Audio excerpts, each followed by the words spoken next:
My family kicked me out because of my sister's lies, but now they're begging for me back.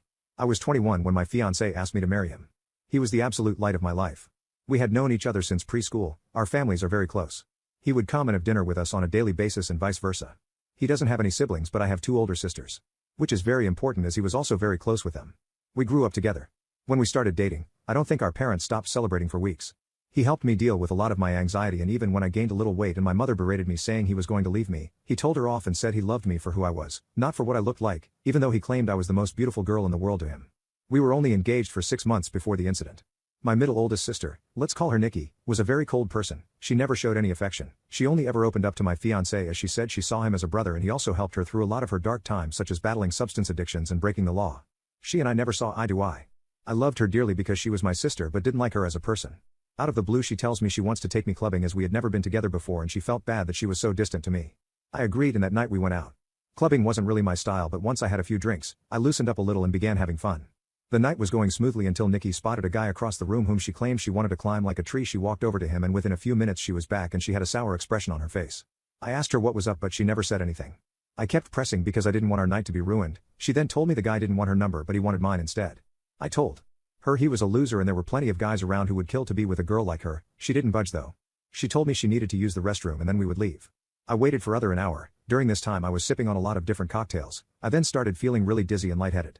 I figured I'd just cab it home as I was certain Nikki had left. On the way out though, I bumped into a friend of Nikki's whom she had briefly dated. He asked me if I needed a hand to my car and I explained I was getting a cab. He said he was getting ready to leave and we could share one. I told him okay and we walked out of the club together and into the first cab we saw. I tried to find my phone in my purse but I felt myself getting dizzier and dizzier. I don't remember what happened next as I blacked out, and the next morning I woke up on a hard sofa, my head pounding. When I came to, I realized I was in Nikki's friend's house and my phone was sitting on the glass table in front of me, but it was flat. When he noticed I was awake he offered some tablets and water and explained that I had passed out in the cab and he didn't remember my parents' address, so he just picked me up and took me back here where he laid me on the sofa. I told him I needed to go home as my fiancé would be worried. He called a cab and I left. When I arrived at my parents' house, my mother, father, Nikki, my fiancé and his parents were all standing in the living room. I thought they were worried about me, but the instant I opened my mouth my fiancé asked how could I do this to him? I tried to explain that my phone went flat, but he then went on screaming about how I could cheat on him. I was baffled. Why would he think that? I tried to explain the night's events but I kept getting cut off. Nikki then chimed in and said I was a lying ass and how could I be so heartless to a man who has been there for me through thick and thin.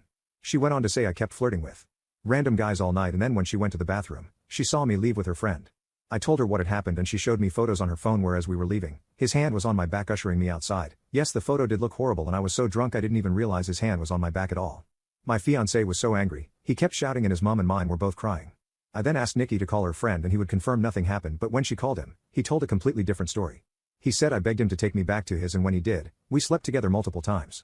I saw red and started crying and yelling at Nikki because I knew she had organized this whole thing to make me look bad. I begged my fiancé to believe me, but he just shook his head and left. When everyone had cleared out, my mother slapped me across the face and told me to get out. I left and went to a friend's house where I stayed for a few nights. During those nights I called my fiancé crying and pleading with him to believe me that nothing happened, but it all fell on deaf ears as he never returned any of my calls or texts. My mom texted me and told me she was kicking me out and that she couldn't believe I would do such a thing, and a lot of hurtful other slurs I don't think I could repeat here. She didn't even give me time to get my things as she threw everything out.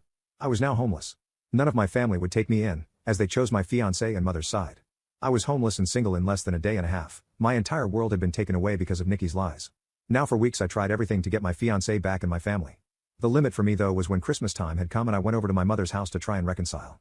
I was sleeping from couch to couch during this time. When I got to my parents' house, I knocked on the door but no one answered.